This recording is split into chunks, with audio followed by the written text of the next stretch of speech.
மகளின் மருமகளை அடுத்த வர எபிசோடில் பார்த்தீங்கன்னா துளசியும் சின்னத்தையும் காணும் அப்படின்னு சொல்லிட்டு எல்லாருமே தேடிட்டு இருப்பாங்க. ஆனால் விடிஞ்சதுக்கப்புறம் பார்த்தீங்கன்னா அவங்க 2 பேருமே காரில் கிளம்பி வந்துட்டு இருப்பாங்க. அப்போ பார்த்தீங்க அப்படின்னா அவங்க வரத்துக்குள்ளேயே இந்த மாதிரி அபிராமி நாச்சியார் வீட்டில் இருக்கவங்க எல்லாமே பார்த்தீங்கன்னா அவங்க 2 பேரையும் சேர்த்து வச்சு தப்பாக பேசுவாங்க. அந்த ஊரில் சில பேர் தப்பாக பேசுவாங்க. இதனால அபிராமி நாச்சியார் கோவப்பட்டு எல்லாரையும் திட்டுவாங்க. அப்போ பார்த்தீங்கன்னா சின்னத்தம்பியும் துளசியும் வந்துடுவாங்க. வந்துட்டு என்ன விஷயம் நடந்துச்சு, அவங்க அப்பாவுக்கு முடியாதனால அவங்கள பார்க்கறதுக்காக போனோம். அப்போ வர வழியில் வந்து எங்களை சில ரவுடி பசங்கள்லாம் கடத்திட்டாங்க அப்படின்னு சொல்லிட்டு எல்லா விஷயத்தையும் சொல்லுவாங்க.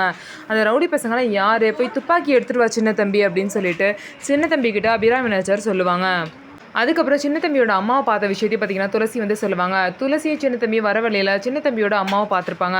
அவங்க பார்த்தீங்க அப்படின்னா இந்த மாதிரி அபிராமி நாச்சியாரை பற்றி பேசின உடனே இந்த மாதிரி குழந்தைய மாற்றின விஷயம்லாம் அவங்களுக்கு ஞாபகம் வரும். அது மட்டும் இல்லாமல் துளசி வந்து அபிராமி நாச்சியார் அம்மா அவங்கள பார்க்கணுன்னு சொன்னாங்கன்னு சொல்லிட்டு சின்ன தம்பியோட அம்மா கிட்ட சொல்கிறாங்க. உடனே அவங்க ரொம்ப ஷாக் ஆயிடுவாங்க. ஸோ இவங்கள பார்த்தா கண்டிப்பாக வந்து சின்ன தம்பி தான் அவங்களோட பையன் அப்படிங்கிற விஷயம் தெரியும். அந்த மாதிரி குழந்தை மாறின விஷயமும் தெரிஞ்சிரும்னு சொல்லிட்டு பயப்படுறாங்க. ஸோ இதுக்கப்புறம் என்ன நடக்க போகுது அப்படின்னு சொல்லிட்டு நம்ம வெயிட் பண்ணி பார்க்கலாம். ஸோ நம்ம வீடியோ உங்களுக்கு பிடிச்சிருந்தா நம்ம வீடியோவை லைக் பண்ணிக்கோங்க. மறக்காமல் நம்மளோட சேனலை சப்ஸ்கிரைப் பண்ணிவிட்டு பாருங்கள்.